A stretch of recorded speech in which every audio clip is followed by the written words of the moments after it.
प्रातः क्लास चल रहा था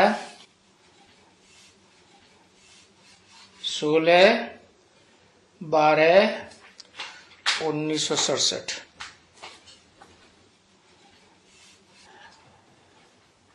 शनिवार को पहले पेज के मध्य में चौथी लाइन की बात चल रही थी। जब सतो प्रधान होते हो तो पारस बुद्धि है, पीछे कहेंगे सिल्वर बुद्धि, फिर कहेंगे कॉपर, और कलयुग में कहेंगे आयरन एज। तो ऐसी बुद्धि हो जाती है। तो आयरन एज को कहा जाता है पत्थर बुद्धि। कौन सा पत्थर?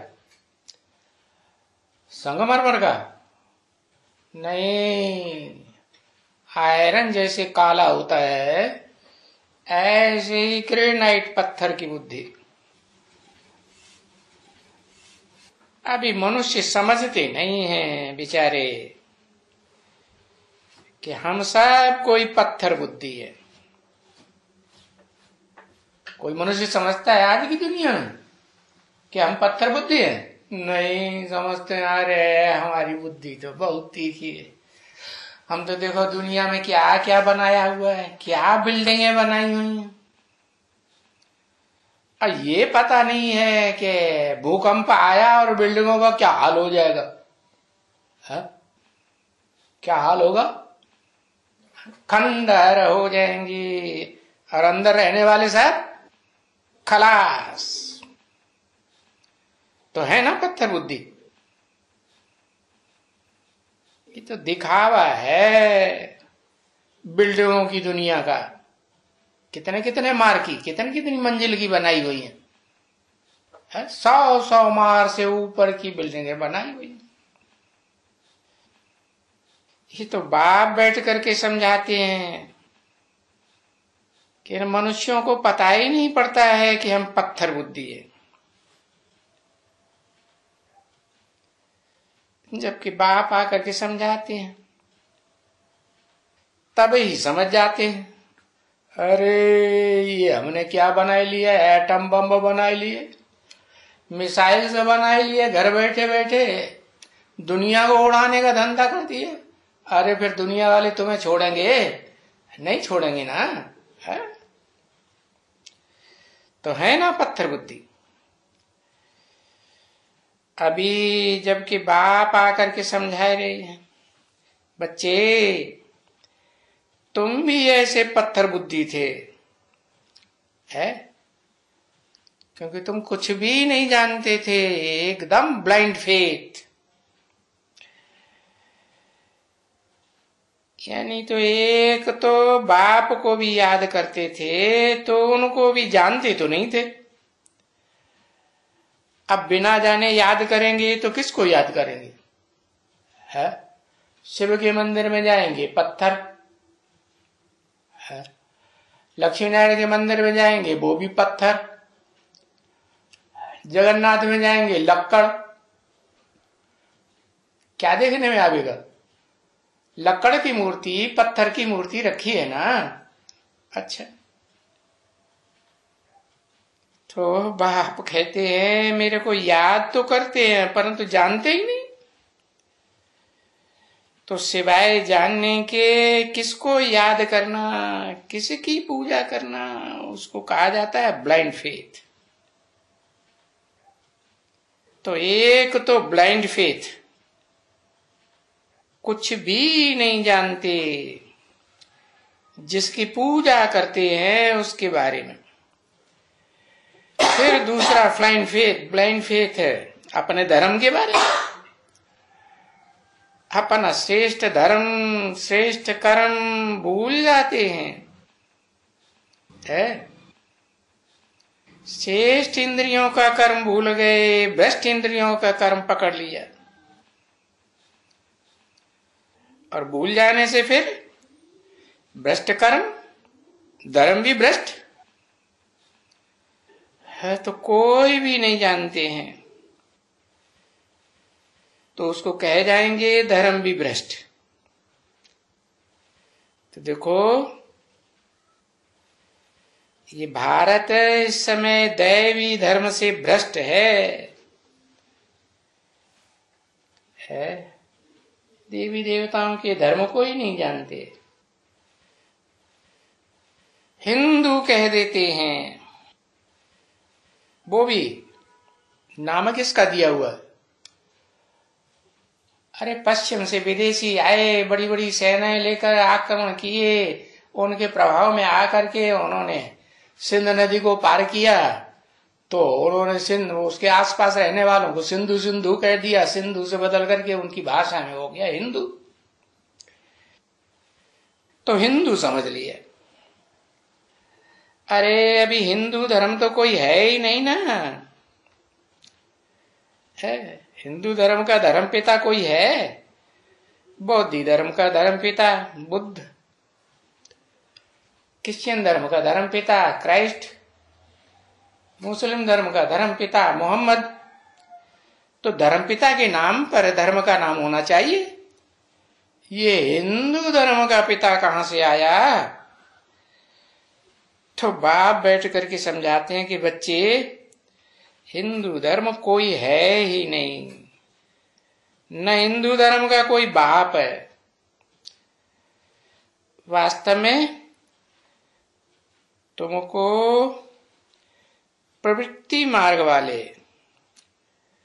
वो ही देवी देवता है जो प्रवृत्ति के पक्के होते हैं। एक जन्म के कि कई जन्मों के है? कितने जन्म के? एक जन्म के पक्के होते हैं। अरे वो देवात्मा है, कोई कोई तो ऐसी श्रेष्ठ देवात्मा है 21 जन्म तक पक्की रहती हैं। हाँ, इतना पक्का उनका प्रवृत्ति मार्ग होता है, एक में प्रवृत्ति पक्की रहती है। परंतु वो ही देवी देवता धर्म वाले भी तो अभी पवित्र तो नहीं हो, अपवित्र बन गए। इसलिए अपन को देवी और देवता नहीं कहते। अब समझो, जब देवी देवता रूपी रचना इतनी फर्स्ट क्लास थी कि 21 जन्म लगातार संग, लगातार एक दूसरे के संग ही रहते, कभी दूसरी कोई प्रवृत्ति विचार में गिरते ही नहीं, तो उनका बनाने वाला कैसा होगा? एक के साथ प्रवृत्ति रखेगा कि ढेरों के साथ प्रवृत्ति रखेगा? है, एक के साथ रखेगा ना। पक्की प्रवृत्ति एक के साथ होगी, और कच्ची प्रवृत्ति आज है कल नदारद। तो एक के साथ पक्की प्रवृत्ति वाला है, और जिसके साथ पक्की प्रवृत्ति वाला है वो भी ऐसे ही। क्या 21 जन्म तक बाप ने जो नई दुनिया स्वर्ग की रची देवी देवताओं की, वहां तो पक्का रहता है, और बाद में है, बाद में वो ही टेम्परेरी है। ब्रह्मा नामधारी टेम्परेरी भी हुए कि नहीं हुए? हाँ, एक मुकर्रर है ब्रह्मा मुख, और बाकी 4 ब्रह्मा मुख टेम्परेरी। आज है कल नहीं है, तो अपवित्र बन गए ना। इसलिए अपन को देवी देवता नहीं कहते हैं। इसलिए नाम बदल करके है, अपने धर्म का नाम बदल दिया हिंदू, और देश का नाम भी हिंदुस्तान, हिंदुओं का स्थान कहने लगे है। और हिंदुस्तान के ऊपर हिंदू धर्म, तो इसको कहा जाता है ब्लाइंड फेथ का धर्म। समझा ना? और फिर ब्लाइंड क्यों कहते हैं? कि जिसकी भी पूजा करते हैं बच्चे, है उनको भी नहीं जानते। ये है तो ड्रामा के प्लान अनुसार। बाप बैठ करके समझाते हैं कि ये भी ड्रामा के प्लान अनुसार ये ऐसे आकर के बने। कौन? लक्ष्मी और नारायण। कौन से लक्ष्मी नारायण? सृष्टि के आदि वाले ऊंचे ऊंच लक्ष्मी नारायण ऐसे आकर बने। कैसे? टोटल एक तो पूरा ब्लाइंड फेथ है। कौन? लक्ष्मी और नारायण में टोटल ब्लाइंड फेथ कौन है? कौन? कुछ पता नहीं। लक्ष्मी। और थोड़े समय के लिए बाप आकर के समझाते हैं तो भी बुद्धि में बैठता है कुछ है, तो भी बुद्धि में नहीं बैठता। फिर इस समय में बैठ करके पुकारते हैं, है हे पतित पावन आओ। और ये पतित दुनिया भी है कि पावन दुनिया है? पतित दुनिया है, जरूर है पतित दुनिया। क्योंकि पावन दुनिया तो सतयुग को कहा जाता है। 16/12/1967 की प्रातः क्लास का दूसरा पेज, शनिवार।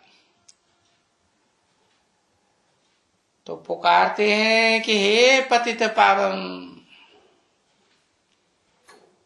तो नाम तो दो दे दिए, पतित और पावन। तो एक को पुकारते हैं या दो को पुकारते हैं? दो को पुकारते हैं। अच्छा, दो उनके सामने आएंगे तो पहचानेंगे?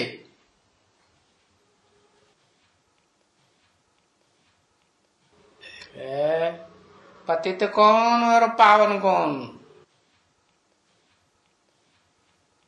पर्सनालिटी की बात तो एक ही पर्सनालिटी हुई ना, कि दो हुई है?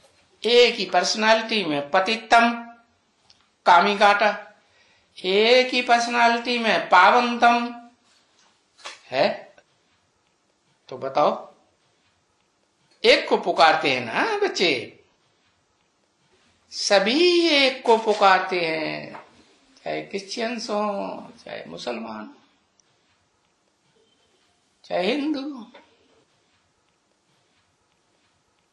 तो एक है गॉड फादर, क्योंकि वो जन्म मरण रहित है। क्या? न उसका जन्म होता है न उसका मरण होता है। और जन्म होता भी है तो बेहद का जन्म होता है या हद का होता है? बेहद का जन्म होता है। बेहद का जन्म माने जैसे बच्चा जन्म लेता है तो पहले गुप्त था, पता ही नहीं था कि बच्चा है कि बच्ची है। बाद में प्रत्यक्ष होता है तो पता चलता है बच्चा जन्म लिया। तो प्रत्यक्षता रूपी जन्म लेते हैं है। और उस प्रत्यक्षता रूपी जन्म में पता चलता है कि वो एक ही सुप्रीम सोल है। जितने भी सोल हैं, सोल्स हैं, आत्माएं हैं, रूह है, सबका बाप। और उसका कोई बाप नहीं उस आत्मा का। तो देखो, जैसे आत्माओं का नाम रूप नहीं होता, अति सूक्ष्म ज्योति होती है, पकड़ सकते हैं? पकड़ में तो नहीं आती है, समझ सकते हैं।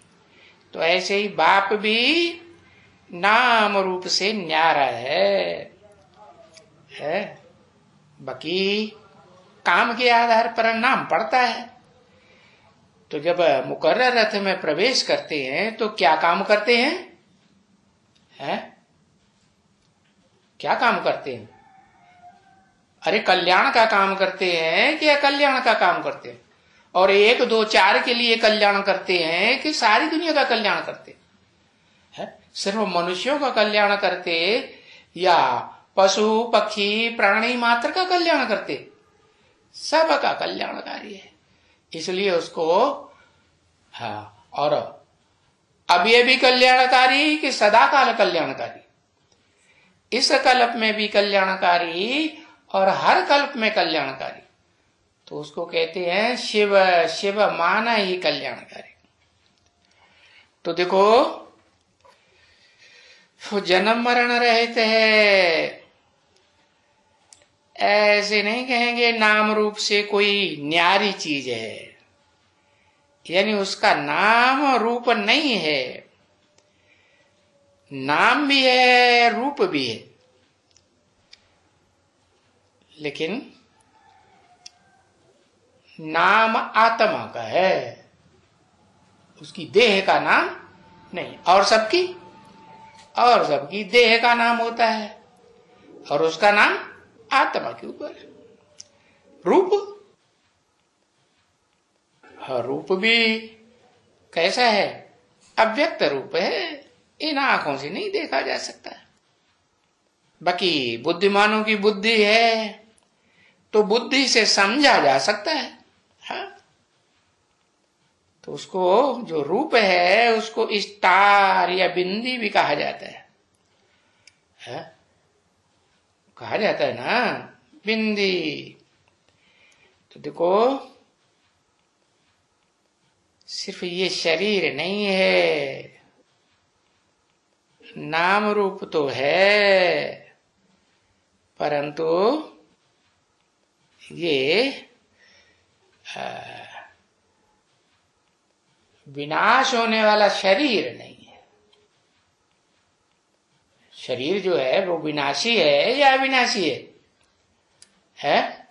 शरीर विनाशी है। इसको कहा जाता है जो नाम रूप से न्यारा कहा जाता है, परंतु नाम रूप तो है, जिसको कहा जाता है शिव बाबा की पूजा करने जाते हैं, तो जाते हैं ना बच्चे, तो अभी शरीर तो नहीं है? अभी आत्मा की तो पूजा नहीं हो सकती है? कैसे जल चढ़ाएंगे, कैसे दूध चढ़ाएंगे, कैसे नैवेद्य चढ़ाएंगे? मीठा मिष्ठान्न चढ़ाते हैं ना। हाँ, तो वो पूजा उनकी हो नहीं सकती, और उनको चढ़ाना भी बेकार है, न वो खाता है न वो पीता है, पूजा हो ही नहीं सकती। ऐसे बिंदी की पूजा जैसे देहधारी की पूजा होती है, तो उसको बड़ा बनाए करके फिर उनकी पूजा करते हैं। बड़ा कैसे बनाते हैं? बिंदी का बड़ा रूप शिवलिंग बनाया, किसकी यादगार? जिस मुकर्रर रथ में प्रवेश करते हैं उसकी यादगार क्या बनाई? लिंग। हाथ पांव क्यों नहीं दिखाते? ज्ञानेंद्रियां क्यों नहीं दिखाते? आंख कान मुंह क्यों नहीं दिखाते? क्योंकि उसको न ज्ञानेंद्रियां है न कर्मेंद्रियां। जिस तन में प्रवेश करते हैं उसको भी सब भुला देते हैं। क्या उस आत्मा को ज्ञानेंद्रियों की और कर्मेंद्रियों की याद रहती? नहीं रहती ना, नहीं रहती। तो उसकी वो यादगार बनाई हुई है, नाम दे दिया है शिवलिंग। अब वास्तव में शिव को लिंग होता है क्या? शिव को तो लिंग नहीं होता है। बाकी हाँ, जिस मुकर्रर रथ में प्रवेश करते हैं वो अपनी इंद्रियों को, शरीर को भूल जाता है। इंद्रियां तो याद ही नहीं रहती जिनसे कर्म करना होता है, तो इंद्रियां जैसे है ही नहीं। नाक आंख कान है आत्मा में नहीं रहे, स्मृति ही नहीं रही, तो अब इंद्रियां सारी काट दो, टांगे काट दो, हाथ काट दो, नाक आंख कान खेल खलास कर दो। नाक आंख कान ये सब मुख के अंदर होते हैं ना, वो सब हलास कर दो तो क्या बचा?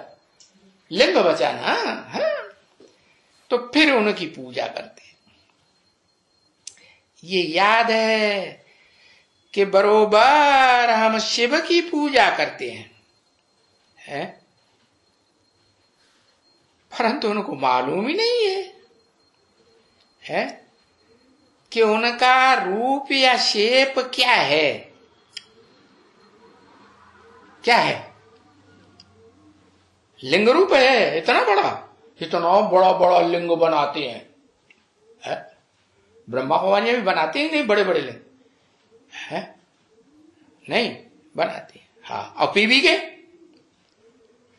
के भी देखो विजय विहार में कितना बड़ा लिंग बनाई दिया बिल्डिंग के ऊपर।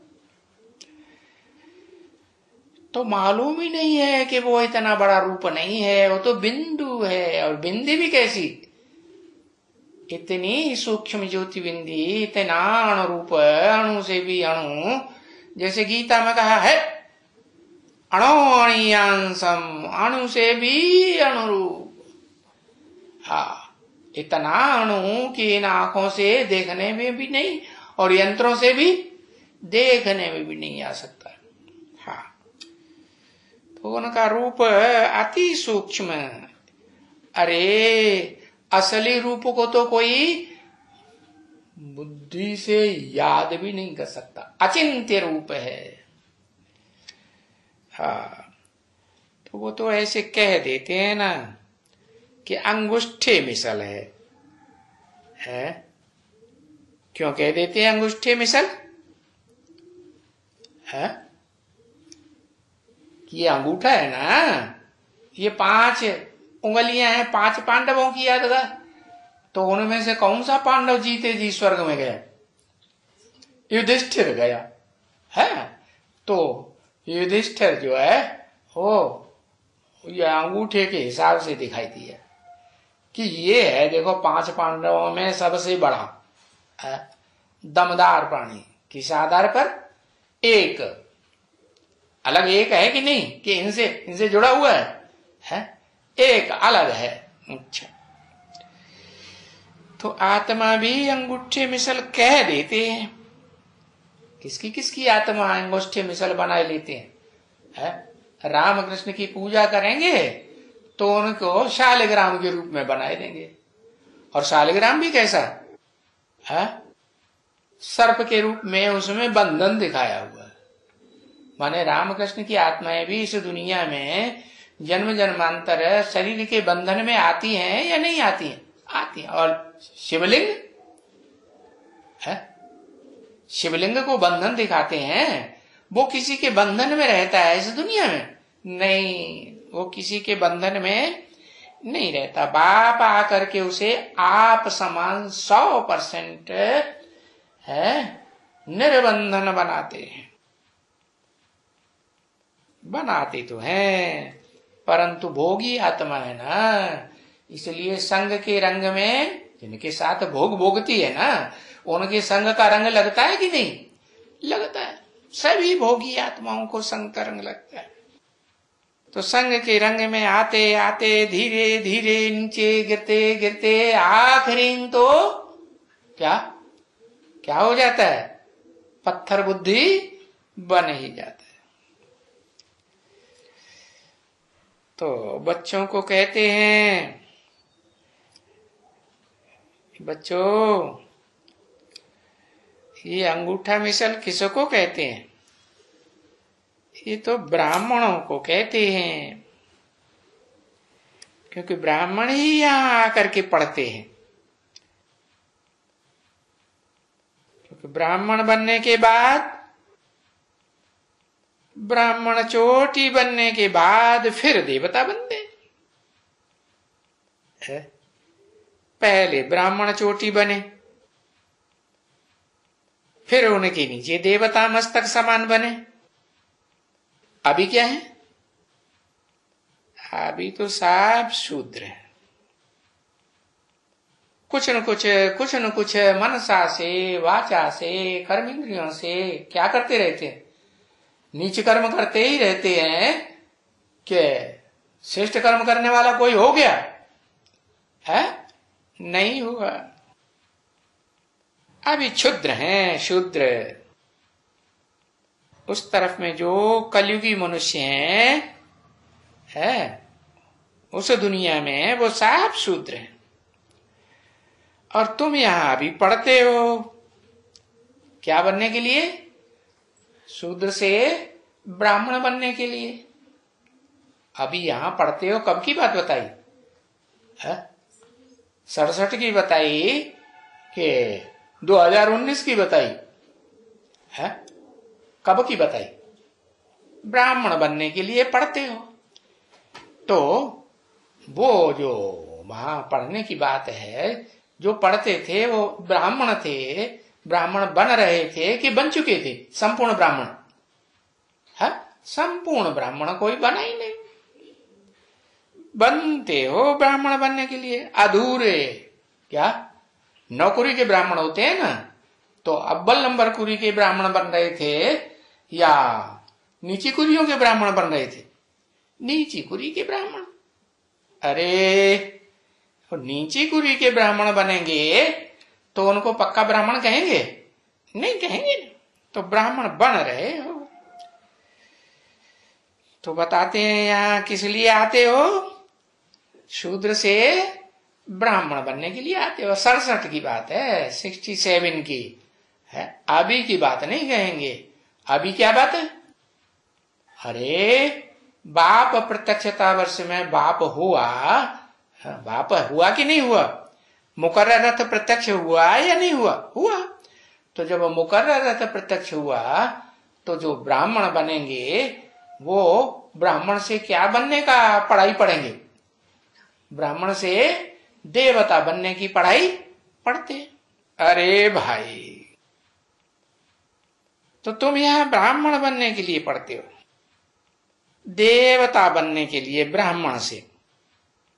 कि तुम्हारी एम ऑब्जेक्ट ये है क्या? क्षुद्र मनुष्य से क्या बनने की? देवता बनने की।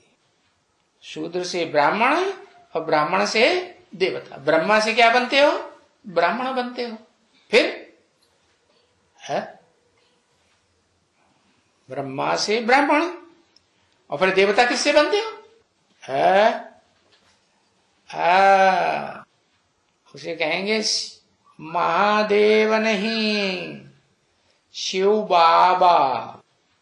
क्या कंबाइंड है? शिव भी है और फिर प्रवेश करता है मुकर्रर रथ में तो बाबा भी कहा जाता है। नहीं तो बाप है या बाबा है? ओरिजिनल में क्या है? ओरिजिनलिटी में क्या है? बाप है ना।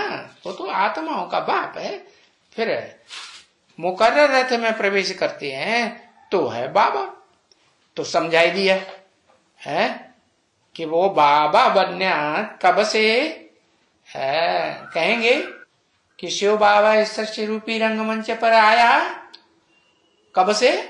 अरे 36 से। अच्छा, शिव बाबा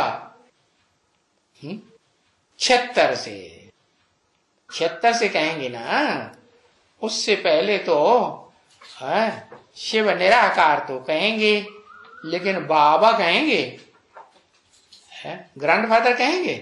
किसका ग्रैंडफादर है? किसका ग्रैंडफादर है? बड़े बड़े धर्म पिताएं हुए हैं, सारी दुनिया उनको मानती रही नंबर बार।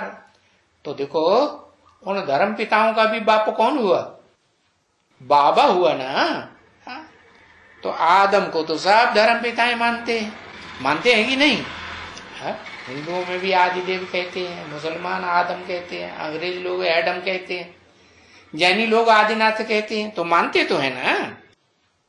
तो ये तुम्हारी एम ऑब्जेक्ट है। आदम से आदमी पैदा हुए ब्राह्मण। कैसे?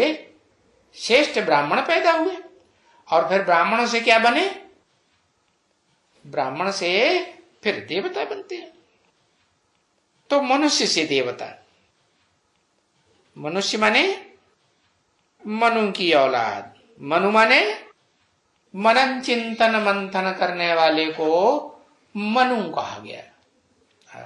उसमें फिर अव्वल नंबर मनु और 2 नंबर का मनु, फिर किसको कहेंगे मनुआ?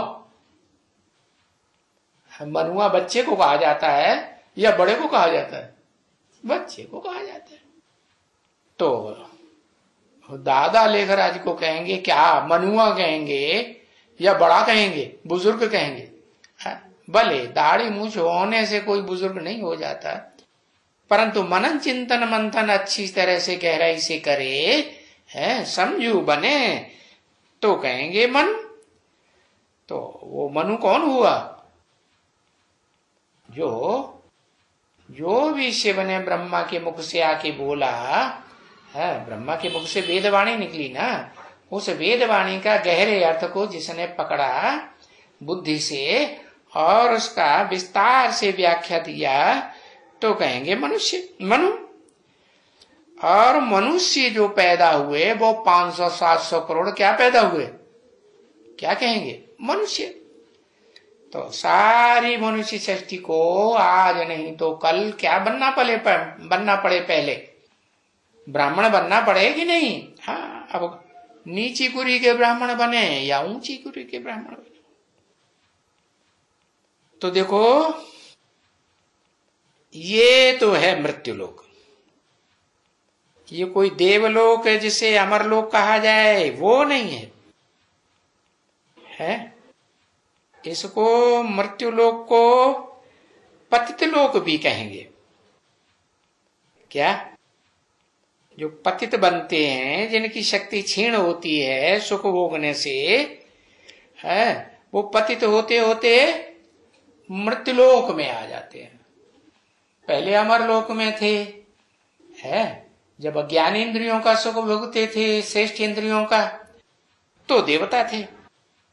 फिर जब भ्रष्ट इंद्रियों का सुख भोगना शुरू किया, मूत पलीति बनना शुरू हो गए, तो फिर रजो और रजो से तमो पतित बन गए, विषयस बन गए। तो दुनिया भी विषयस वर्ल्ड कही जाएगी ना। और जो नई दुनिया जहां ये राज्य करते थे, है और एक ही राज्य था, उस दुनिया में कोई दूसरा राज्य नहीं था। जन्म जन्मांतर भी एक ही राज्य के 2-4 राज्य, एक ही राज्य एक ही राजा तो था ना। तो देखो, ये लक्ष्मी नारायण जब सत्व प्रधान थे तो विश्व के मालिक थे, है और सारे विश्व के मालिक थे। दूसरा कोई धर्म तो था ही नहीं, सब खेल खलास। मंदिर, मस्जिद, गिरजाघर, गुरुद्वारे सब चलने लग पड़े थे और खलास हो गए।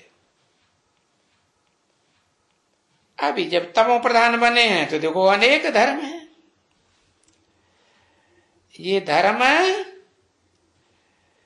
प्रायः लोप हो गया है। देवी देवता सनातन धर्म, उसके चित्र मात्र रह गए हैं, यादगार है। चित्रों को देख करके याद करेंगे ना कि हाँ हम ऐसे देवी देवताएं थे जिनकी हम पूजा करते हैं, पूज्य थे, है अभी पतित बने हैं। ओम कहता है भारत